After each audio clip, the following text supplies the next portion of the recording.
بعد فقد قال الله تعالى في كتابه العزيز وفي فرقانه المجيد بعد أعوذ بالله من الشيطان الرجيم بسم الله الرحمن الرحيم يا أيها الذين آمنوا كتب عليكم الصيام كما كتب على الذين من قبلكم لعلكم تتقون صدق الله مولانا العظيم وقال النبي صلى الله عليه وسلم من صام رمضان إيمانا واحتسابا غفر له ما تقدم من ذنبه وقال أيضا ومن قام رمضان إيمانا واحتسابا غفر له ما تقدم من ذنبه صدق رسول الله صلى الله عليه وسلم. சர்வ புகழும் புகழ்ச்சியும் இவையகத்தை படைத்து ஆளுகின்ற ஏக வல்லோனாகிய அல்லாஹ்வுக்கே எல்லா புகழும் அல்ஹம்துலில்லாஹ். ஸலாத் என்னும் கருணையும் சலாம் என்னும் ஈடேற்றமும் சத்திய தூதர் சன்மார்க்க போதகர் சர்தாரே ஆலம் ஹதரத் ரசூல் அக்ரம் ஸல்லல்லாஹு அலைஹி வஸல்லம் அவர்கள் மீதிலும் அன்னவர்களை பின்தேர்ந்த சஹாபாக்கள் தாபிஊன்கள் தபவு தாபிஈன்கள் கியாம நாள் வரும் வரை அந்நலம் பெருமானார் ஸல்லல்லாஹு அலைஹி வஸல்லம் அவர்களின் வாழ்க்கை வழிமுறைகளை தமது வாழ்வின் இலக்காக குறிக்கோளாக எடுத்து நடக்கக்கூடிய முஃமினான ஆண்கள் பெண்கள் இரு பாலாருக்கும் என்றென்றும் உண்டாவதாக.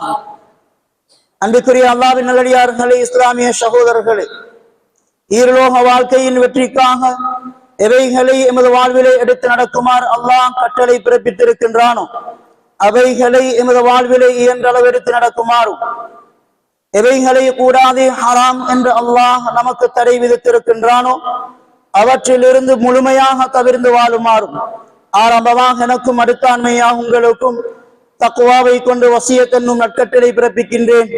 நசீஹத் என்னும் நல்லுபதேசம் கூறிக்கொள்கின்றேன். இத்தகுல்லாஹ ஹைசுமா குன்தும். அன்பிற்குரிய அல்லாஹ்வின் நல்லடியார்களே, இஸ்லாமிய சகோதரர்களே, அல்லாஹ் ரப்புல் இஸ்ஸத் எம்மீது கொண்ட அருள், அவனுடைய ரஹ்மத், சங்கையும் பரக்கத்தும் பொருந்திய ரமலானுடைய மாதத்தை அடைந்து இரண்டாவது வாரத்திலே நாம் விட்டிருக்கிறோம். இன்னும் எஞ்சியிருக்கக்கூடிய நாட்களை அல்லாஹ் விரும்பிய பிரகாரம் அருமை தூதர் ஸல்லல்லாஹு அலைஹி வஸல்லம் அவர்கள் காட்டிய வழி பிரகாரம் ரமலானை கழித்து ரமலானுடைய உண்மையான அந்த நோக்கத்தை அடைந்து வெற்றி பெற்ற கூட்டத்திலே அல்லாஹ் எம் அனைவரையும் ஆக்கியருள்வானாக. அன்புக்குரிய அல்லாஹ்வின் நல்லடியார்களே, இஸ்லாமிய சகோதரர்களே, நாம் 2 மாதங்களாக கேட்ட துஆ அல்லாஹும்ம பாரிக் லனா ஃபீ ரஜப வ ஷஅபான் வபல்லிக்னா ரமலான் என்று நாம் கேட்டிருப்போம், அல்லது இமாம் ஓத நாம் ஆமீன் சொல்லியிருப்போம். 2இல் 1 அருளால் அல்லது நாம் குடும்பத்தாரை சேர்ந்து வாழ்ந்திருப்போம், அல்லது வாழ்க்கையில் இன்னொரு பல நன்மையான காரியங்களை செய்திருப்போம். வல்லவன் அல்லாஹ் அவைகளை வைத்து எங்களின் மீது ரஹ்மத் செய்து இந்த சங்கையான ரமலானுடைய மாதத்தை அடையும் பாக்கியத்தை அல்லாஹ் தந்திருக்கிறான். கண்ணியத்துக்குரியவர்களே, இந்த ரமலானுடைய மாதத்துடைய சிறப்புகள் நாம் கேட்டிருக்கிறோம். ஆனால் ஒரே ஒரு ஹதீஸ் இந்த ரமலானுடைய சிறப்புக்கு அது எடுத்துக்காட்டாக இருக்கிறது. அன்பிற்குரியவர்களே, அல்லாஹ் ரப்புல் இஸ்ஸத் சாதாரணமாக ஒரு மனிதன் நோட்கின்ற சுன்னத்தான நோன்புக்கு அல்லாஹ் எவ்வளவு கூலியை கொடுக்கிறான் என்பதை நாம் அறிந்து கொண்டால் இந்த ரமலான் எமக்கு கிடைத்த ஒரு வரம் என்றுதான் சொல்ல வேண்டும்.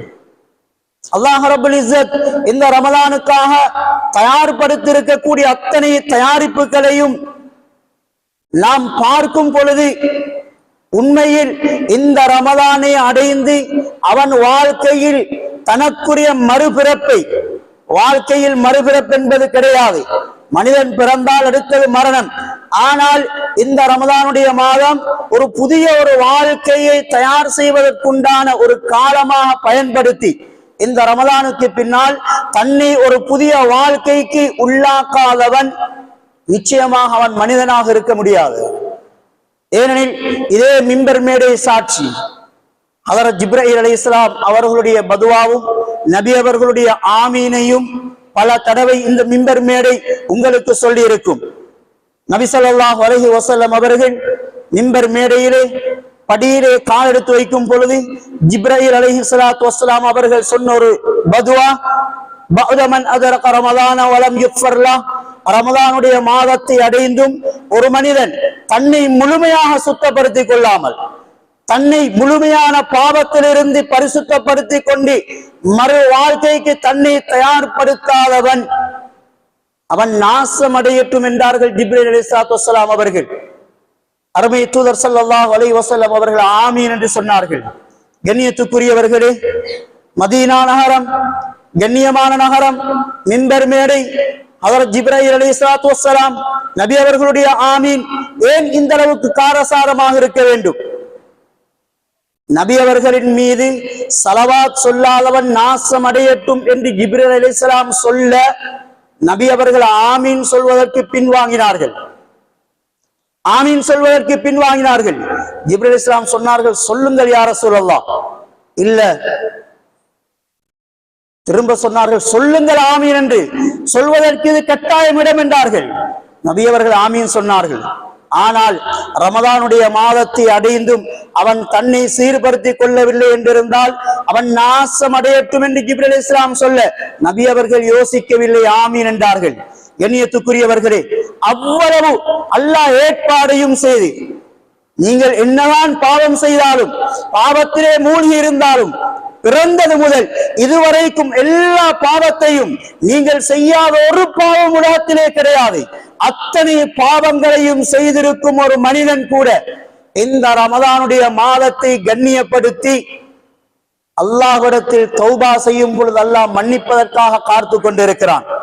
ஆனால் எமது ஈமானிய பலவீனம், இந்த ரமதானுடைய மாதத்தை அடைந்தும் மாதத்திற்குரிய பெருமதி இல்லாமல், மாதத்திற்குரிய கண்ணியம் இல்லாமல் நாம் நினைத்த பிரகாரம் வாழ்ந்து கொண்டிருக்கிறோம். நன்மை என்ன பாவம் என்ன என்ற வித்தியாசம் இல்லாமல் ரமதானுடைய காலத்தில் அல்லாஹ் எல்லா ஏற்பாடையும் செய்து எம்மால் பள்ளிக்கு நேரம் கொடுக்கவில்லை என்றிருந்தால், குர்ஆன் ஓதுவதற்கு எம்மால் நேரம் கொடுக்கவில்லை என்றிருந்தால் நம்மை போன்ற நஷ்டவாளிகள் யார் இருக்க முடியும்? குர்ஆனுடைய எழுத்துக்கள் 32,671 எழுத்துக்கள் இருப்பதாக உலமாக்கள் சுட்டிக்காட்டுகிறார்கள். இதை ஒரு மனிதன் சாதாரண நாட்களிலே குர்ஆன் ஓதினால் ஒரு எழுத்துக்கு 10 நன்மை அடிப்படையில் சுமார் 3,02,06,710 நன்மைகள் ஒரு குர்ஆனை ஓதி முடிப்பதற்கு கிடைக்கிறது. கண்ணியத்துக்குரியவர்களே, இது ரமதான் அல்லாத காலங்களில் குர்ஆன் ஓதுவதற்குரிய நன்மை. ரமதானுடைய காலம் சுமார் 13 நோன்புகளை நோற்றி இருக்கிறோம். எத்தனை ஜுசுக்களை ஓதி இருக்கிறோம்? கண்ணியத்துக்குரியவர்களே, இவ்வளவு ஏற்பாடு செய்தும் அல்லாஹ் எவ்வளவு இரக்கமானவன், நோன்பு எவ்வளவு கண்ணியமானது. நாளை கியாமத்துடைய நாளையிலே நாம் அனைவரும் கேட்டிருக்கக்கூடிய ஒரு ஹதீஸ், அடிக்கடி தாலீமிலே வாசிக்கப்படக்கூடிய ஹதீஸ், லிகுல்லி அமலின் கஃபாரா, ஒவ்வொரு அமலுக்கும் ஒவ்வொரு குற்ற பரிகாரம் இருக்கிறது. வஸ்ஸௌமு லீ வ அனா அஜ்ஸீ பிஹி, இது திர்மிதியில வரக்கூடிய ரிவாயத். நோன்பு எனக்குரியது, அதற்குரிய கூலி நானே என்ற ஹதீஸுடைய விளக்கத்தை நீங்கள் கேட்டிருக்கலாம் அல்லது இப்பொழுதுதான் கேட்கலாம். கண்ணியத்துக்குரியவர்களே, கேட்பவர்கள் ஈமானை பலப்படுத்திக் கொள்ளுங்கள். கேட்பவர்கள் இதற்கு பின்னால் நான் என்னுடைய வாழ்க்கையிலே அமல் செய்வேன் என்பதனை உறுதியாக நியத்து வைத்துக் கொள்ளுங்கள். ஒவ்வொரு அமலுக்கும் சொல்லப்படக்கூடிய கூலி என்ன என்பதனை நினைத்து அது எமது வாழ்க்கையில் மாற்றத்தை ஏற்படுத்தும் என்று உறுதி கொண்டு நோன்பு பிடிக்கும் பொழுதுதான், அமல் செய்யும் பொழுதுதான் அந்த அமலின் மூலமாக என்னது பிரதிபலிப்பு கிடைக்குமோ அந்த பிரதிபலிப்பு கிடைக்கும். லதாயிஃபுல் மஆரிஃப் என்று சொல்லக்கூடிய கிதாபிலே இமாம் இப்னு ரஜப் ஹம்பலி ரஹ்மத்துல்லாஹி அவர்கள் சுஃபியான் இப்னு உயைனா ரஹ்மத்துல்லாஹி அவர்களுடைய கருத்தை இந்த ஹதீஸுக்கு கீழால் விளக்கம் கொண்டு வருகிறார்கள். சுஃபியான் இப்னு உயைனா ரஹ்மத்துல்லாஹ் கூறுகிறார்கள், நாளை கியாமத்துடைய நாளையிலே மக்கள் எல்லாம் மலைகளை போன்று நன்மைகளை கொண்டு வருவார்கள். சுவர்க்கத்துக்கு கால் எடுத்து வைப்பதற்கு முன்னால் ஒவ்வொருவரும் அங்கே வருவார்கள். யா அல்லாஹ், இவர் எனக்கு அநியாயம் செய்தார், இவர் என்னை துன்புறுத்தினார் என்று ஒவ்வொருவரும் அங்கே வருவார்கள். நாங்கள் கேள்விப்பட்டு இருக்கிறோம், அல்லாஹ் ரப்புல் இஸ்ஸத் அந்த மனிதனுடைய ஒவ்வொரு நன்மையாக எடுத்து கொடுத்து கொண்டே இருப்பான். மலைகளை போன்று நன்மையை கொண்டு வந்தவன் எல்லா நன்மைகளையும் முடிந்து பாவங்கள் மலைகளை போன்றிருக்கும். கண்ணியத்துக்குரியவர்களே, வஸ்ஸௌமுலி வ அன அஜ்ஸி பிஹி, அருமை தூதர் ஸல்லல்லாஹு அலைஹி வஸல்லம் சொன்னார்கள். சுஃபியான் இப்னு உயைனா ரஹ்மத்துல்லாஹ் கூறுகிறார்கள், அவனுடைய எல்லா நன்மைகளும் கொடுக்கப்பட்டுவிடும், ஆனால் நோன்பு மாத்திரம் இருக்கும். நோன்பை தவிர வேற எந்த அமலும் இருக்காது. அந்த மனிதனுக்கு கொடுப்பதற்கு ஒன்றும் கிடையாது. ஆனால் இன்னும் மக்கள் வந்தவர்களாகவே இருப்பார்கள். அல்லாஹ் ரப்புல் இஸ்ஸத் அந்த நோன்புக்குரிய நன்மையை அல்லாஹ் கொடுக்க மாட்டான். அந்த நோன்புக்குரிய நன்மையை கொடுக்க மாட்டான். எல்லா நன்மைகளும் பகிர்ந்தளிக்கப்பட்டும் நோன்புடைய நன்மையை அல்லாஹ் வைத்து அந்த நோன்புடைய ரஹ்மத்தினால், அந்த நோன்புடைய பரக்கத்தினால் அல்லாஹ் அவனை சுவர்க்கத்துக்கு அனுப்புவான் என்றார்கள். கண்ணியத்துக்குரியவர்களே, எல்லா நன்மை கொடுக்கப்பட்டும் நோன்பு கொடுக்கப்படாத காரணம் ஏன்? வஸ்ஸௌமுலி, அந்த நோன்பு எனக்குரியது என்று அல்லாஹ் கூறுகிறான். கண்ணியத்துக்குரியவர்களே, அந்த அளவு சிறப்பு மிக்க ஒரு ஏற்பாடு இந்த ரமலானில் இருந்தும் உலக காரியங்களுக்காக எத்தனை பேர் நோன்பை விட்டு விடுகிறோம்? ஒரு பிரயாணத்துக்காக, ஒரு வேலைக்காக, அல்லது ஒரு தேவைக்காக நோன்பு பிடிக்க சக்தி இருந்தும் நாம் நோன்பை விடுகிறோம் என்றிருந்தால், கண்ணியத்துக்குரியவர்களே, நோன்புடைய நன்மையை யார் எதிர்பார்த்திருக்கிறோம்? நபி அவர்கள் சொன்னார்களே, மன் ஸாம ரமலான ஈமானன் வ இஹ்திஸாபன், யார் ரமலானுடைய மாதத்தில் ஈமான் கொண்டு இந்த ரமலான் எனக்கு கட்டாயம் அல்லாஹ் கடமையாக்கி இருக்கிறான், இதற்குரிய இன்னொரு நன்மைகள் இருக்கிறது, அவைகள் உண்மை என்று உறுதி கொண்டு அவர் நோன்பு நோற்றால், கண்ணியத்துக்குரியவர்களே, அல்லாஹ் சொல்ற கொடுக்கிற அந்த பாக்கியத்தை பாருங்கள். நபி ஸல்லல்லாஹு அலைஹி வஸல்லம் சொன்னார்கள், நான் சொல்றது ரமலானுடைய நோன்புக்கல்ல, நான் சொல்றது சுன்னத்தான் ஒரு நோன்புக்கு. நபி அவர்கள் சொன்னார்கள், மன் ஸாம ரமலான் மன் ஸாம இஹ்திஸாப் இப்திகாஅன் வஜ்ஹ அல்லாஹ் தஆலா, யார் மன் ஸாம யௌமன் வாஹிதன், ஒரு நாள் நோன்பு நோட்பாரோ, இப்திகாஅ வஜ்ஹில்லாஹி தஆலா, அல்லாஹ்வுக்காக யார் ஒரு நாள் நோன்பு நோட்பாரோ, பஅதஹுல்லாஹு மின் ஜஹன்னம், அல்லாஹ் அவரை நரகத்திலிருந்து தூரமாக்குகிறான். நபி அவர்கள் அழகான ஒரு உதாரணத்தை சொன்னார்கள். கண்ணியத்துக்குரியவர்களே, நோன்பு நோற்றவனுக்கு நரகத்துக்கும் அவனுக்கும் இடையில் ஒரு ஹந்தக், ஒரு குழி தோண்டப்படும். அந்த குழி வானத்துக்கும் பூமிக்கும் மத்தியில் உள்ள ஒரு தொலை தூரமாக இருக்கும். வானத்துக்கும் பூமிக்கும் மத்தியில் உள்ள தொலை தூரம் ஹதீஸிலே வருகிறது, அஹ்மதிலே சுமார் 500 வருட தொலை தூரம். அப்படிப்பட்ட ஒரு குழி தோண்டப்படும். ஏன்? இவன் நரகத்தில் விழுந்துவிடக் கூடாது என்பதற்காக அல்லாஹ் இவனை நரகத்தை விட்டு தூரமாக்குறான். நான் சொன்ன வந்த ஹதீஸ் அதல்ல. நபி அவர்கள் சொல்லிட்டு சொன்னார்கள், அல்லாஹ்வுக்காக ஒரு நாள் நோன்பு நோற்றால் அல்லாஹ் அவனை நரகத்தை விட்டு எந்த அளவுக்கு தூரமாக்குவான் தெரியுமா? நபி அவர்கள் சொன்னார்கள், கபுதி குராபின் தாயிரின் வஹுவ ஃபர்ஹுன் ஹத்தா மாத ஹரிமா. நாம் பைஹகி ரஹ்மத்துல்லாஹி அவர்கள் ஷுஅபுல் ஈமான் என்று சொல்லக்கூடிய ஹதீஸ் கிதாபிலே அவர்கள் பதிவு செய்திருக்கிறார்கள். மிஷ்காத்திலும் இந்த ஹதீஸ் பதிவாக இருக்கிறது. கண்ணியத்துக்குரியவர்களே, இமாம் அஹ்மத் ரஹ்மத்துல்லாஹி அவர்கள் இந்த ஹதீஸை பதிவு செய்திருக்கிறார்கள். ஒரு நாள் சுன்னத்தான ஒரு நாள் நோன்பு நோட்பதற்குரிய கூலியை நபி அவர்கள் சொன்னார்கள். ஒரு காக்கை குஞ்சு முட்டையிலிருந்து வெளிவந்ததும் அது பறக்க ஆரம்பிக்கிறது. முட்டையிலிருந்து வெளிவந்ததும் அது பறக்க ஆரம்பிக்கிறது. குஞ்சியிலே பறக்க ஆரம்பிக்கிறது. எதுவரைக்கும்? அது வயோதிபத்தை அடைந்து மரணிக்கும் வரைக்கும் பறக்கிறது. கண்ணியத்துக்குரியவர்களே, நபி அவர்கள் ஏன் காக்கையை உதாரணம் சொல்ல வேண்டும்? எவ்வளவு அழகான பறவைகள் இருக்கிறது. நீண்ட காலம் வாழ வேண்டிய பறவைகள் இருக்கிறது. அவ்வாறு இருந்தும் அற்பமான யாரும் விரும்பாத ஒரு காகத்தை நபி அவர்கள் ஏன் சொல்ல வேண்டும் என்றிருந்தால், அங்கே உலமாக்கள் குறிப்பிடுகிறார்கள், அதிகமாக வாழக்கூடிய ஒரு பறவை காகம் சுமார் 1000 வருடங்கள் வரை வாழும். இந்த காகம் அதுவும் எப்ப அந்த முட்டையிலிருந்து வெளிவந்து அது வயோதிபத்தை அடைந்த நிலையில் மரணிக்கும் வரைக்கும் எவ்வளவு தூரம் அந்த காகம் பறக்குமோ, பூமியிலிருந்து அந்த அளவு தூரம் அல்லாஹ் அளந்து சுவர்க்கத்துக்கும் நரகத்துக்கு மேலால் போடப்பட்டிருக்கின்ற அந்த பாலம் இருக்கிறது. கண்ணியத்துக்குரியவர்களே, ஒவ்வொரு சுவர்க்கவாதியும் அந்த நரக பாலத்தை தாண்டித்தான் ஆக வேண்டும். அல்லாஹ் குர்ஆனிலே குறிப்பிட, நபியே நீங்களும் தான் அந்த பாலத்தை தாண்டித்தான் ஆக வேண்டும். அது ஒவ்வொருத்தருடைய ஈமான் அமலை பொறுத்திருக்கிறது. அந்த பாலத்துக்கு அருகாமையில் 2 ஜபானியாக்கள் மலக்குமார்கள் இருப்பார்கள்.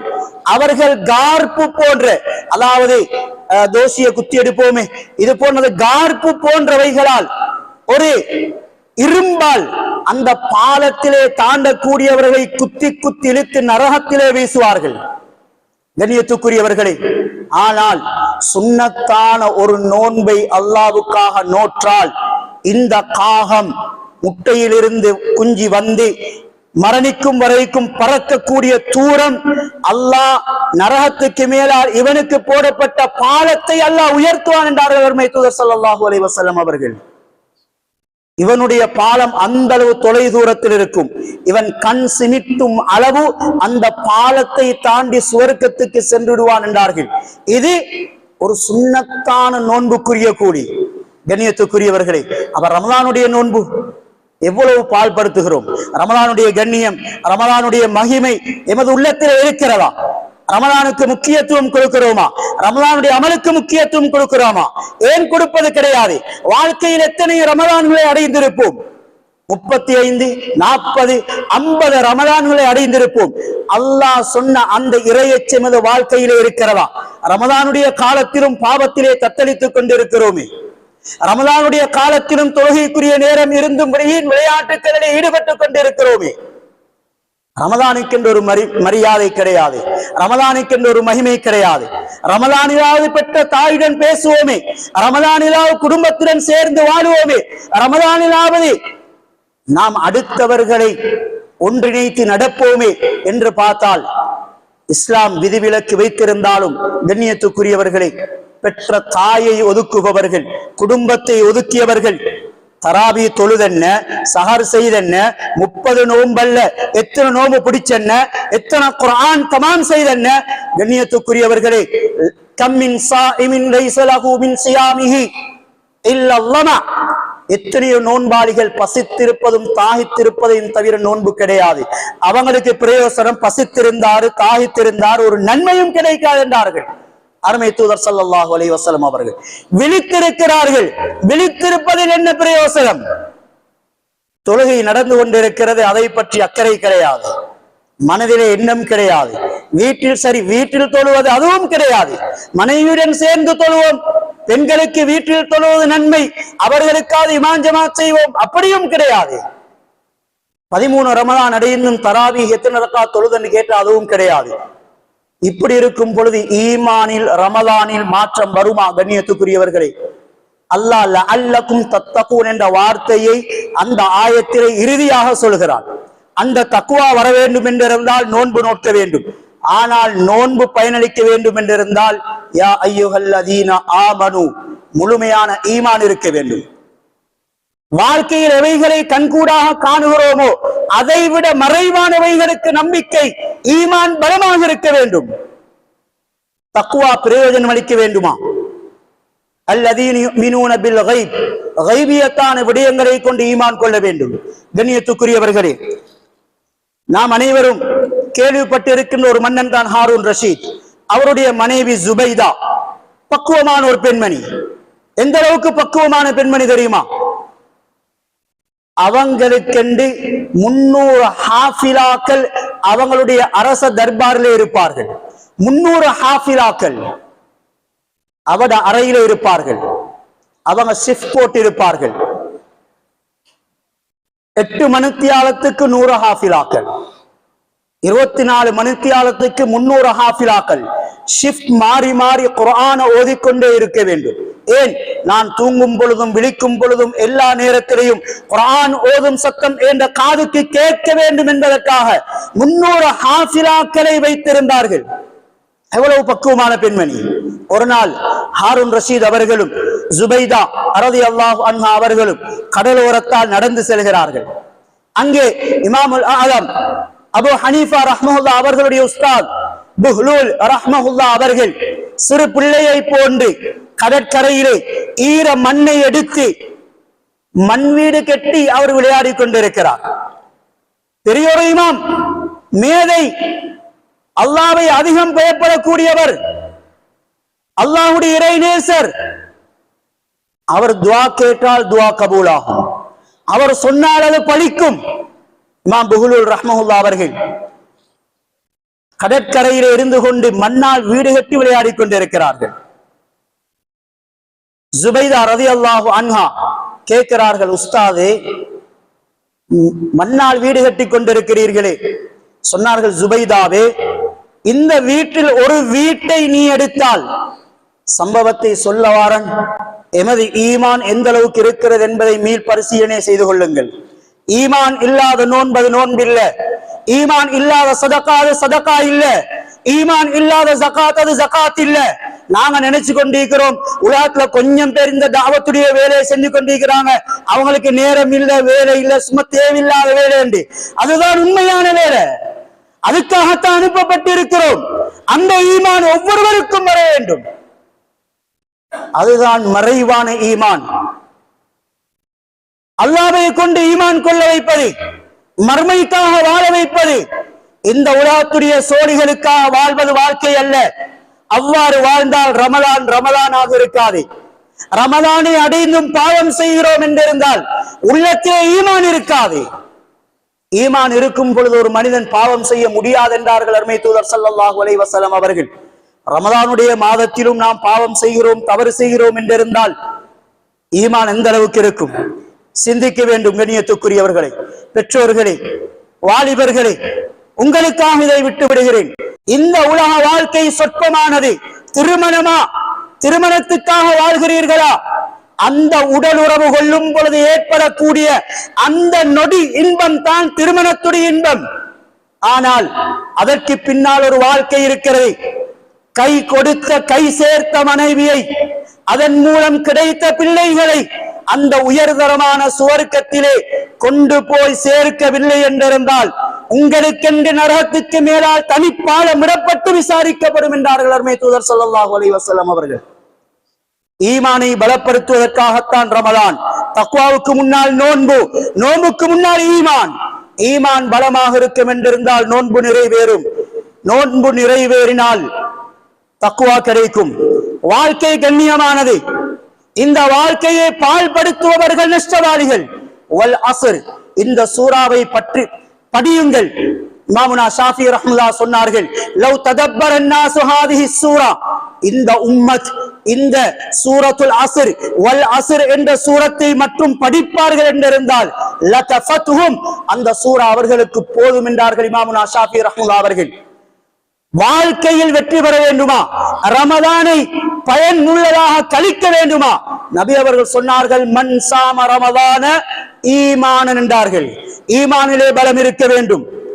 கண்ணால் காண்பவைகள் பொய், கண்ணால் காணாத சுவர்க்கம், நரகம், கபரு உண்மை என்ற அந்த முழுமையான நம்பிக்கை உள்ளத்திலே வர வேண்டும். அணு அளவும் ஈமானிலே சந்தேகம் வரக்கூடாது.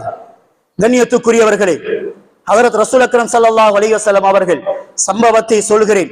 அதற்கு முன்னால் பரிபூர்ணமான ஈமான் இருக்கும் என்றிருந்தால் சூரத்துல் அஸ்ர் சொல்லுகிறது முழுமையான ஈமான் தேவை. முழுமையான ஈமான் தேவையா? அதற்குரிய வழிமுறைகள் 3. சாலிஹான அமல், இல்லல்லதீன ஆமனு வ அமிலுஸ் சாலிஹாத், சாலிஹான அமல் நீங்கள் செய்ய வேண்டும். வதவாஸவ் பில் ஹக், நானும் எனது அமலும் நானும் எனது பாடும் என்றிருக்க முடியாது. தஅவத் ஆக முக்கியம். இது ஃபர்து ஐன். அல்லாஹ் சொல்றான், ஃபர்து ஐன், ஒவ்வொருத்தரும் கட்டாயம் செய்ய வேண்டும். ஐங்கால தொழுகை ஃபர்து ஐன், தஅவத் ஃபர்து ஐன். செய்த அமலை அடுத்தவர்களுக்கு சொல்லுங்கள். பெற்றோர்கள் பிள்ளைகளுக்கு சொல்லுங்கள், செய்த அமலை அடுத்தவர்களுக்கு சொல்ல வேண்டும். சத்தியத்தை எடுத்து வையுங்கள். ஆனால் சத்தியத்தை எடுத்து வைக்கும் பொழுது ஏற்படக்கூடிய பிரச்சனைகள் வரும். பொறுமையாக இருங்கள், விட்டு விடாதீர்கள். பொறுமையாளர்களுக்கு அல்லாஹ்வுடைய வெற்றி இருக்கிறது. அமல் செய்வதற்கு பொறுமை தேவை, பாவத்திலிருந்து விலகிக் கொள்வதற்கு பொறுமை தேவை. சத்தியத்தை எடுத்து வைக்கும் பொழுது ஏற்படக்கூடிய பிரச்சனைகளுக்கு முகம் கொடுக்கும் பொழுது அங்கே பொறுமை தேவை. அல்லாஹ் இதைத்தான் வாழ்க்கையின் ஆணிவேராக அல்லாஹ் சொல்றான். நீங்கள் அமல் செய்கிறீர்கள், அடுத்தவர்களுக்கும் எத்தி வைக்கிறீர்கள், வாழ்க்கையில் பொறுமையை கடைபிடிக்கிறீர்கள். இது மூன்றும் உங்களுடைய வாழ்க்கையிலே நிலைத்திருக்கும் என்றிருந்தால் ஈமான் பலமானது என்பதற்கு அடையாளம். ஹஜ்ரத் ரசூல் அக்ரம் ஸல்லல்லாஹு அலைஹி வஸல்லம் அவர்கள் ஆயிஷா நாயகியுடைய மடியிலே படுத்துக் கொண்டிருக்கிறார்கள்.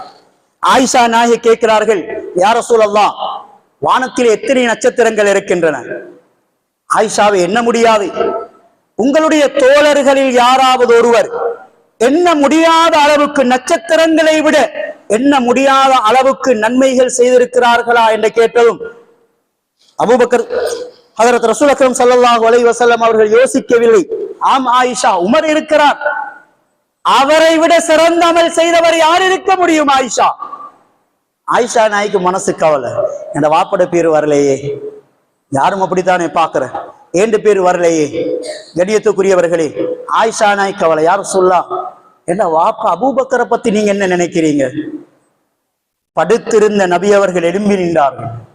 படுத்திருந்த நபி அவர்கள் எழும்பி நின்றார்கள்.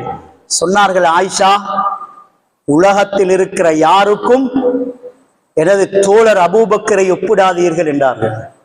அவர் யாருக்கும் ஒப்பிட முடியாது.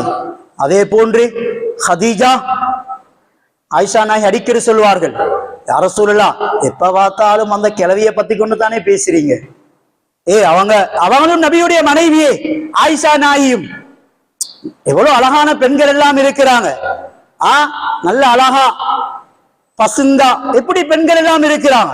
அப்படி இருக்கும்போது ஒரே அந்த மௌத்தா போன கிழவியை பத்தி பேசிக்கொண்டு இருக்கிறீங்களே.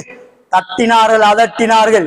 ஆயிஷா, எத்தனை மனைவி வந்தாலும் ஹதீஜாவை போன்று கிடையாது. கஷ்டம் வரும் போதெல்லாம், உணவு வரும் போதெல்லாம் ஹதீஜாவுடைய சகோதரிகளுக்கும் கொடுத்து அனுப்புங்க என்றுவார்கள் நபி அவர்கள். எல்லா சந்தர்ப்பத்திலேயும் ஹதீஜா நாயியை அறிமுகப்படுத்தாமல் இருந்த வரலாறு கிடையாது. சொன்னார்கள், அபூபக்கரையும் ஹதீஜாவையும் யாரிடம் ஒப்பிடாதீர் என்றார்கள். ஏன் தெரியுமா? ஒட்டுமொத்த சமூகம் என்னை மறுத்த நேரத்திலே என்னை கொண்டு ஈமான் கொண்டார்கள். மிஅராஜுடைய பயணத்தை போயிட்டு வந்த ஒட்டுமொத்த சமூகம் பொய்ப்பித்தார்கள். நபி அவர்கள் சொன்னார்களா? அது உண்மைதான் என்றார்கள். காணாதவைகளை அபூபக்கர் ஈமான் கொண்டார். உமர் 40 ஆளாக இஸ்லாத்தை ஏற்றுக்கொண்டார். உஸ்மான் ரலியல்லாஹு அன்ஹு 50-60 ஆளுக்கு பின்னால் இஸ்லாத்தை ஏற்றுக்கொண்டார். அபூபக்கர் யாரும் ஏற்றுக்கொள்ளாத மத்தியில் முன்னிலையில் அவர் இஸ்லாத்தை ஏற்றுக்கொண்டவர், ஈமான் கொண்டவர். எனவே அவரை யாரிடம் ஒப்பிட முடியாது என்றார்கள். கைபியத்தான விடயங்களில் முழுமையான நம்பிக்கை யாருக்கு இருக்குமோ அவர்தான் அல்லாஹ்விடத்தில் சிறந்தவர் என்றார்கள். மலக்குமார்கள் அல்ல, மலக்குமார்கள் சிறந்தவர்கள் அல்ல. சஹாபாக்கள் கேட்டார்கள், அப்ப நபிமார்களா? நபிமார்களும் அல்லாஹ்விடத்தில் சிறந்தவர்கள் அல்ல. யாருடைய ஈமான் ஆச்சரியம் தெரியுமா?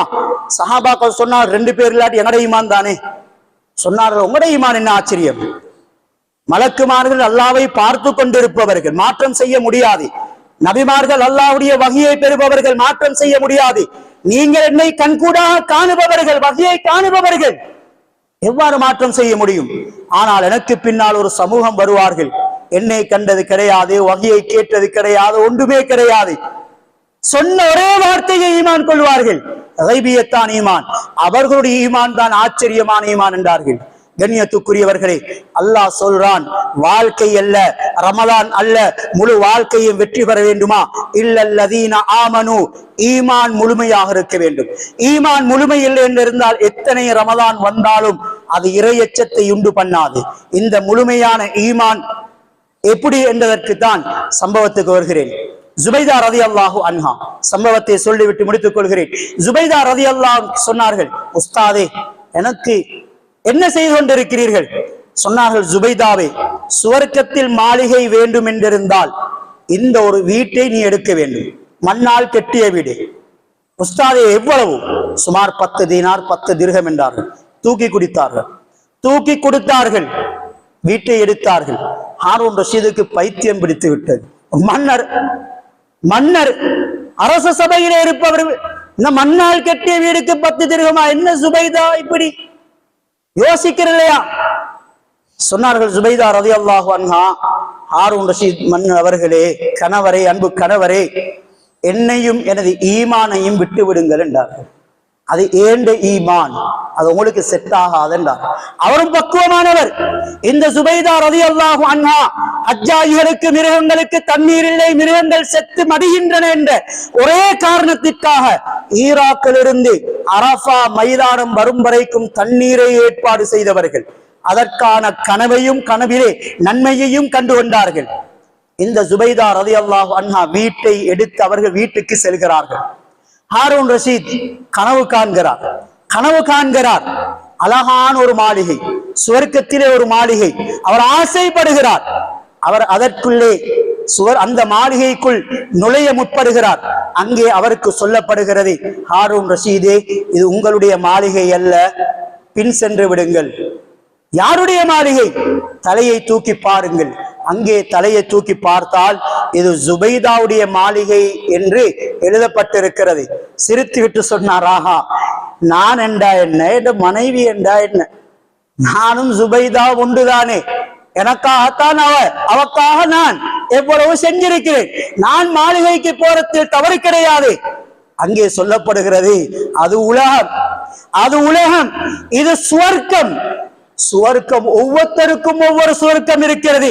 இது சுபைதாவுடைய மாளிகை, உங்களுடைய மாளிகை அல்ல, தயவு செய்து திரும்பி சென்று விடுங்கள் என்று சொல்லப்படுகிறது. கண்ணியத்துக்குரியவர்களே, எழுந்ததும் ஓடோடி வருகிறார். புகுலூல் எங்கே? இமாம் புகுலூல் எங்கே? சந்தித்து செல்கிறார். நேத்து கேட்ட அந்த 10 தீனார் திர்ஹத்தை நான் தருகிறேன், எனக்கு வீட்டை தாருங்கள் என்று இமாம் புகுலூல் ரஹ்மத்துல்லாஹ் சொன்னார்கள். இதனுடைய பெருமதி எவ்வளவு தெரியுமா? எவ்வளவு வேணும்? உங்களுடைய முழு சொத்தையும் எனக்கு தர வேண்டும், முழு சொத்தையும் தர வேண்டும். அவர் ஆச்சரியப்படுகிறார். நேத்து 10 திர்ஹம் 10 தீனார், இன்றைக்கு முழு சொத்துமா? அது எப்படி? சொன்னார்கள், காணாத வரைக்கும் பெருமதி இருக்கும், கண்டதன் பின்னால் பெருமதி இருக்காது. தொண்டை குழியை விட்டும் உயிர் பறிக்கப்பட்டு விட்டால் சுவர்க்கத்தை கண்டு நரகத்தை கண்டு பலன் கிடையாது. அப்ப ஈமான் கொள்வது பலன் கிடையாது. சொன்னார்கள் புகுலூல் ரஹ்மத்துல்லாஹ் அவர்கள், நேற்று தானே நீங்கள் அந்த மாளிகையை கண்டுவிட்டீர்களே, கண்டதன் பின்னால் 10 திர்ஹத்துக்கு தர முடியாது என்றார்கள். கண்ணியத்துக்குரியவர்களே, இந்த ஈமான் தான் நமக்கு தேவை. ரமலானில் இந்த ஈமானை தான் நாம் படிக்க வேண்டும். இந்த ஈமான் தான் நம்மை பக்குவப்படுத்தும். ஈமான் இல்லாத கல்வி, ஈமான் இல்லாத எந்த ஒரு காரியமும் எம்மை வாழ்க்கையில் நெறிப்படுத்தாது என்பதை அல்லாஹ் சூரத்துல் அஸ்ரின் மூலமாக எமக்கு வழிகாட்டுகிறான். எனவே ரமலானை பயன்படுத்துவோம், கண்ணியப்படுத்துவோம், தூய்மைப்படுத்துவோம், அதனுடைய நன்மைகளை விளங்கிக் கொள்வோம், விளங்கி அமல் செய்வோம், நோன்பு நோட்போம், அமல் செய்வோம், வாழ்க்கையை மாற்றிக்கொள்வோம், அடுத்தவர்களுக்காக வாழ்வோம், சுவர்க்கத்துக்காக வாழ்வோம். வல்லவன் அல்லாஹ் அப்படிப்பட்ட ரமலானாக கபூல் செய்து கொள்வானாக. யா அல்லாஹ், எமது பாவங்களை மன்னித்தருள்வாயாக, குற்றம் குறைகளை மறைத்து மன்னித்தருள்வாயாக. யா அல்லாஹ், எம்மை ஒற்றுமைப்படுத்திடுவாயாக, சத்தியத்துக்கு துணை போகக்கூடியவர்களாக. யா அல்லாஹ், தவறு செய்யும் பொழுது பொறுமையை ஏற்றுக்கொள்ளக்கூடியவர்களாக நீ ஆக்கி அருள்வாயாக. ஆமீன். வ ஆகிரு தஅவானா அனில் ஹம்துலில்லாஹி ரப்பில் ஆலமீன். இன்னல்